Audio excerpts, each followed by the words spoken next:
It's lecture time.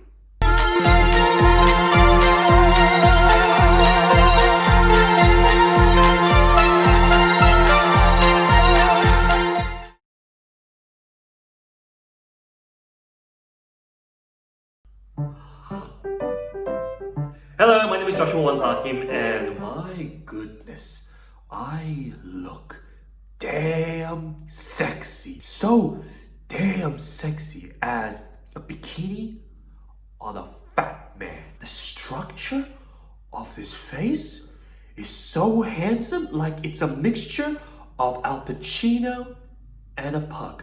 Speaking of structure, I'm going to be answering one of the most common questions that every single people ask when it comes to classical music. Why is classical music so damn long?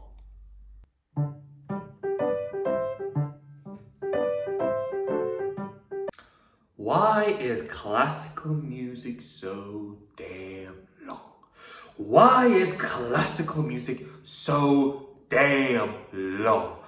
My friend, that question has so much problem that it actually pisses me off. A lot of people say they can't be bothered to sit through classical music because it goes on for too long.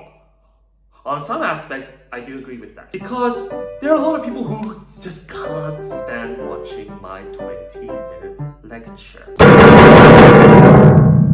So it is pretty much understandable. In some people's cases, they just can't be bothered. However, I disagree with one thing. I disagree because there are a lot of people who don't just listen to classical music, not only because it's too long. Because as soon as they hear a classical instrument, they just turn it off. Nope. You don't know why? Well, that question is basically answered in this episode, so please check it out. As a pianist, there are a lot of compositions that are 10 to 30 minutes long.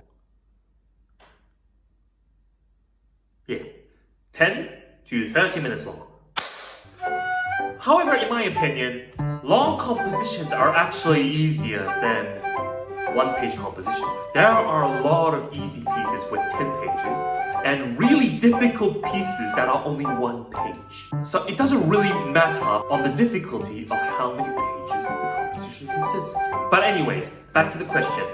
What is the longest composition do I know so far? Well, basically, there is this composition written by this German composer, Richard Wagner. Now, let me get myself clear. It's not Richard Wagner, it's Richard Wagner. Richard Wagner. Because this guy came from Germany, and his name is pronounced as Richard Wagner.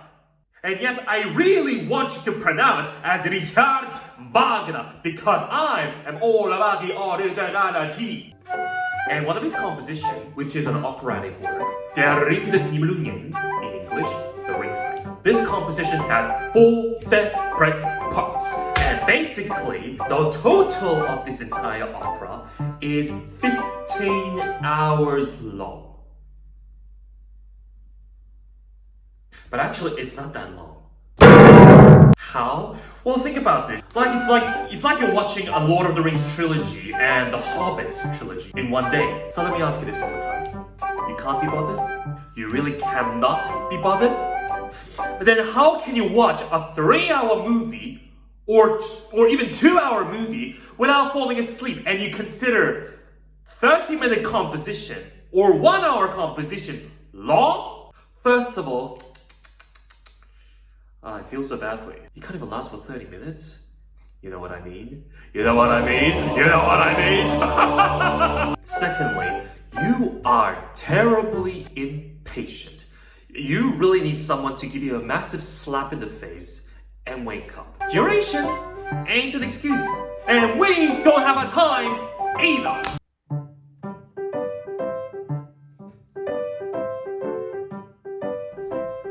It really depends on a specific composition. Just like movies, there are different kinds of genres when it comes to films, like comedy, romance, horror, adventure, suspense, etc. It is the same thing as music. Music has a different kinds of genres, and depending on that genre, that's when you get the general idea of how long this composition will be. For example, prelude. How long is the prelude?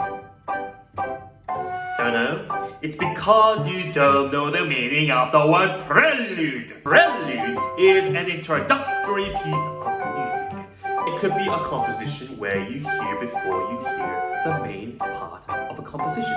So, prelude may refer as an overture, or it could be, in this quote, short composition. So now, how long will a prelude be? 1 minute? 2 minutes? If you look at the 23rd Prelude by Alexander Scriabin, it's 36 seconds long. But let's get this straight. Why would you want to listen to a composition that is only 36 seconds? Again, prelude means an introductory piece of music. Means that it's just the beginning. That means long compositions have different parts. Just like, oh, I have a favorite scene from this movie. I have a favorite part from this music. I have this favorite moment. Classical music is so damn long because it has so many different parts. Then how can you tell which part is which part?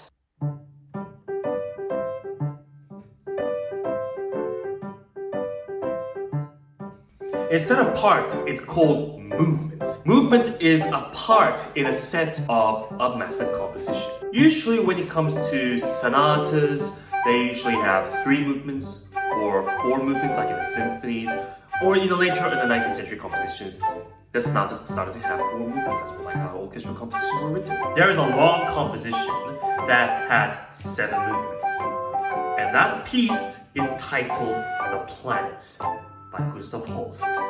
Literally, 7 movements of these titles: Mars, Venus, Mercury, Jupiter, Saturn, Uranus, and Neptune. I'm not joking, it's literally titled that way. My suggestion is don't have to listen to the whole thing. Just pick a movement that you want to listen to. Or if you want my suggestion, I suggest you to listen to the first movement, Mars. It's actually one of my favorite movements of the Planet Suites. Or the 4th movement. The 4th movement is one of the most famous movements of the Planet Suites. It is performed a lot, especially in school bands. But that's the example for planets. Other compositions that have 4 movements. It's commonly written on YouTube descriptions. Do check any classical composition on YouTube and you get to see all the duration numbers on it. And you just have to click on that and it skips all the way to the movement that you just want to listen to. Or, even better, you can go into the comments and one of the YouTube users actually written the favorite part or the most climactic part of this composition, and you can actually understand why people love this passage so much. So obviously, in separate movements, there's a break. So it'll be easy for people to listen to a specific movement because there will be a pause in between. So whenever you listen to a classical music, think that you're listening to one piece of music when it's the end of the movement. So it'll be very clear for you to understand where you are to. But in each movement, the composer uses a specific kind of format, and that's where I want to talk about in the later lectures. There's different kinds of forms in classical music. Now, first of all, binary form, the ternary form, the rondo form, the sonata form, and much, much more. So in the next lecture, I will be explaining to you what is a binary form, a ternary form, a rondo form, and even a sonata form. But it's going to be a very long lecture, so I have to go in a very much in detail and do a little bit of entertainment. So, please subscribe and hit the bell button. But if you don't, you will forever be the most dumbest person in the world. So, let's get smart! Oh yes, before I end this episode, have you ever seen performers make this face before?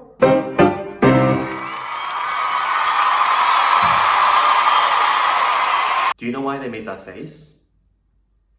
It's because it's not the end of the piece. So, don't clap whenever you hear something sounds like an ending. It doesn't mean it's the end of the piece. So stop clapping at each movement that makes you think it's the end of the piece. Just because you heard something that sounds like an ending, it doesn't mean that it's end of the piece. It's just end of one part of this massive composition. From now on, every time you clap, your IQ will decrease. Just like that. If you don't know when is the best part for you to clap, wait until the performer stands up and prepares to bow. That'll be the best point for you to know that this is actually the end of the piece. Shame on you.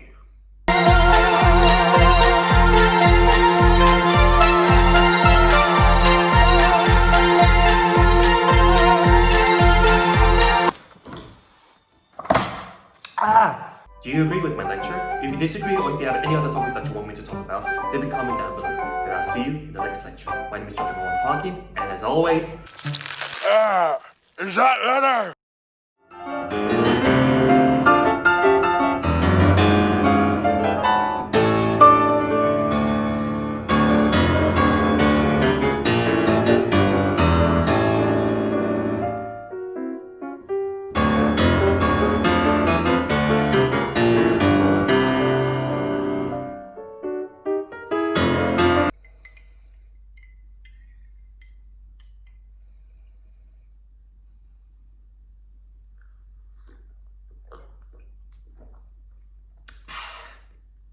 You know what this is?